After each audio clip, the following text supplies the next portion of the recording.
Coming up next on Good Morning El Paso, guilty. It only took a jury 90 minutes to find Jesse Gondara Jr. guilty of bribery.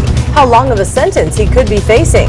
Breaking overnight, a fire at an apartment complex leaves several people without a home this morning. We have your round-the-clock coverage. The death toll continues to rise from the devastating flooding in Texas. We have your storm track weather coverage coming up. Live, where news comes first. From the Mesilla Valley and Las Cruces to El Paso and the borderland. This is ABC7's Good Morning El Paso. Well, if you liked yesterday's weather, you're going to like today for sure. This is a live look this Thursday morning at 6 a.m. from our downtown camera on top of the Chase building. Looks like a nice start to the day. It looks so quiet, right? It really does. Well, welcome back to Good Morning El Paso, everyone. I'm Floren. And I'm Stephanie Valle. And of course, the person who will let us know just how warm it's going to get today is Crystal Clyde, and she's standing by. Well, let's just say it's feeling more like it should in May. We saw all those nice 80s over the last few weeks, and no more. We're still talking 90s later today. Right now, we are seeing temperatures a bit better off as we kick off our morning. We're at 65, Dr. Ornado Middle School, and 70 this morning at the KVIA station here in West El Paso. 61, Fabens Elementary School and Loma Terrace Elementary School at 68 degrees this morning outside. On your clouds and radar map, not a lot going on for us in our neck of the woods, but notice we've got some very light scattered rain that's trying to develop off to the east of Roswell-Carlsbad. It's moving to the northeast, so it's not heading our direction. We're going to remain on the dry end of things, except for that east edge of our viewing zone where we may see a scattered shower to pick up later on today, as we are right on that edge of a little better shot for activity. That will be later, and we'll talk about it checking in on your future track model a few minutes from now. Okay, Crystal, thank you. To our round-the-clock coverage now, at least 20 people are displaced right now after a fire tore through an apartment complex. This happened around 11:30 last night at the Warren Inn on the 4700 block of Mesa.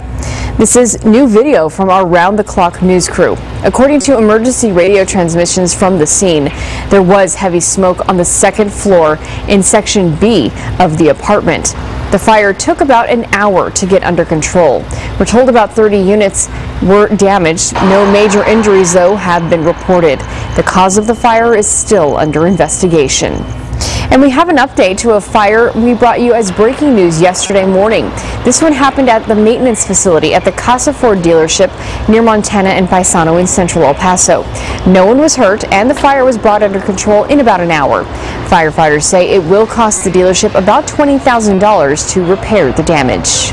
And happening today, a former Socorro City Councilman could learn his fate. Jesus Jesse Gondara Jr. was found guilty of bribery. Good Morning El Paso's Denise Olivas is live right now with the very latest on this story. Good morning. Jesse Gondara Jr. is waking up inside the El Paso County Courthouse this morning. This after a judge ordered that he be detained until today's sentencing hearing. That's happening right behind me at the El Paso County Courthouse, beginning at 9:30 this morning. Gondara Jr. faces 2 to 20 years in prison. In 2013, Gondara Jr. was secretly recorded by the owner of Licon Dairy, and in the recording that was played for the jury in the courtroom, Gondara offers the Licons $40,000 in advertising for their dairy farm and $40,000 for promotional events if the Licon family would support Socorro's controversial annexation of a portion of San Elizario.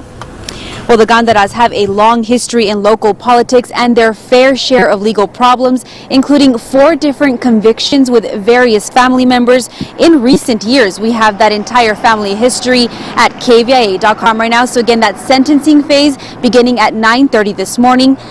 For now, we're live in downtown El Paso. Denise Olivas, ABC7. All right, Denise, thank you. Over in Alamogordo, 3 men accused of kidnapping a teenage boy are now behind bars. Lane Corey, Dustin Wilson, and Justice Perez allegedly kidnapped the 16-year-old at gunpoint and then beat him up.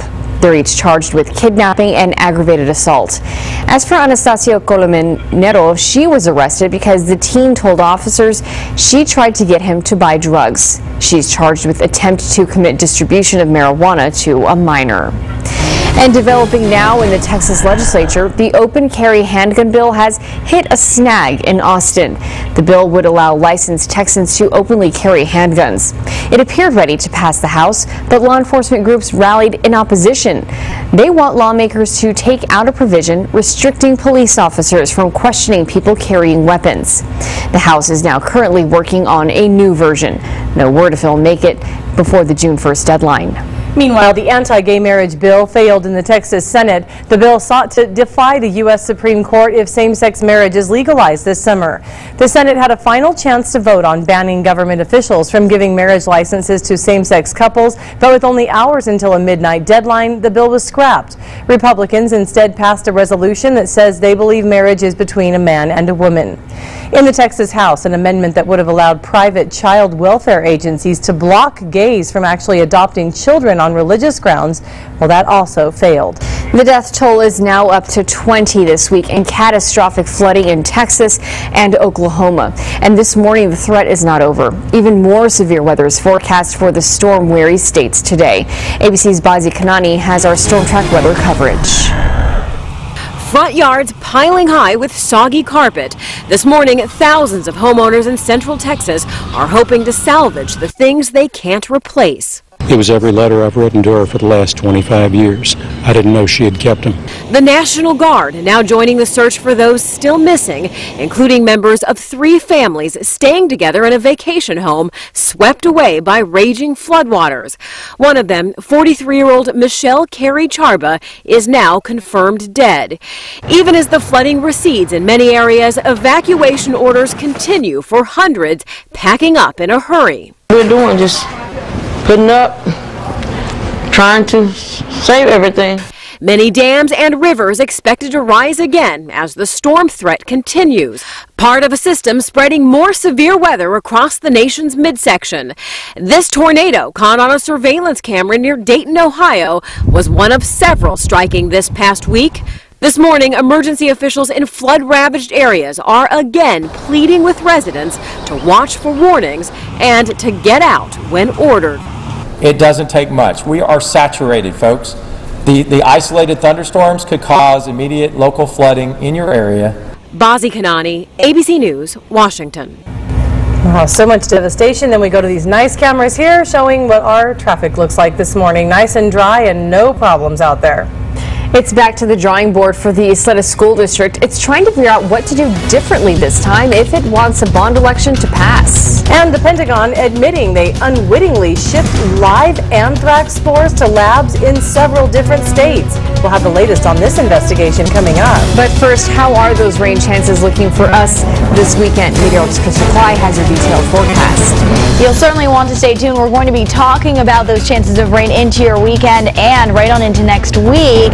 The details, if you've got plans outside, what to do, coming up. Thanks, Crystal. This is ABC 7, where news comes first.